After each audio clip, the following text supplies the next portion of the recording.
నమస్కారం అండి. మనం ఈరోజు ముదిగొండ మండలం చిరుమర్రి గ్రామంలో ఉన్నాము. మనతో పాటు నరేష్ గారు ఉన్నారు. ఆయన వేసిన విత్తనం పేరు, ఆయన తోట ఎలా ఉందో వారి నోటి ద్వారా తెలుసుకుందాం. నమస్కారం అండి. మాది చిరుమర్రి గ్రామం, ముదిగొండ మండలం, ఖమ్మం జిల్లా అండి. ఓకే. నేను లక్ష్మీ తిరుపతమ్మ నర్సరీ అనే దాని దగ్గర నందు డబల్ నైన్ తెచ్చా, యుఎస్ఎంఎల్ మల్లిక. ఓకే. పోయినసారి యుఎస్ఎంఎల్ది ఇది తెచ్చా మల్లిక, ఈసారి డబల్ నైన్ తెచ్చా, నందు డబల్ నైన్ అని. కొద్దిగా నాకు నందు డబల్ నైన్ బాగా నచ్చిందండి. మల్లిక కన్నా కానీ నందు డబల్ నైన్ అనేది కొద్దిగా కాపు ఎక్కువ. ఇప్పుడు అడ్డుగోలు తీసుకున్నా కానీ 15 క్వింటాల వరకు కాపు ఉందండి. ఏ చెట్టు చూసినా కానీ కాపు అనేది ఉందండి. నీకు గొప్పగానే అసలు రానిలేదండి మా తోటకి.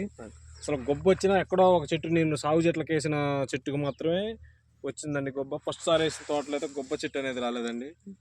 నాకు నచ్చిందండి నార అనేది. ఇది రైతులకు చెప్పొచ్చండి, వేసుకోవచ్చు అండి, బాగానే ఉంది ఇప్పటివరకు అయితే. ఓకే. నాకు ఇప్పటివరకు అయితే నల్లి గొబ్బ అట్లాంటి ఏమీ అటాక్ కాలేదు. నేను దీనికి దగ్గర దగ్గర ఒక 7 స్ప్రేలు చేసా ఓన్లీ, అంతేనండి. మళ్ళీ ఇంకొక నెక్స్ట్ డిలిగేట్ కానీ కొట్టలేదండి ఆఖరికి దీనికి నేను ఇంతవరకు. మీ పక్క చేను వాళ్ళు చూస్తున్నారండి, ఏమంటున్నారండి? మీ పక్క చేను ఏన్నారు అని అడుగుతున్నారండి. ఓకే అండి, థ్యాంక్ యూ అండి.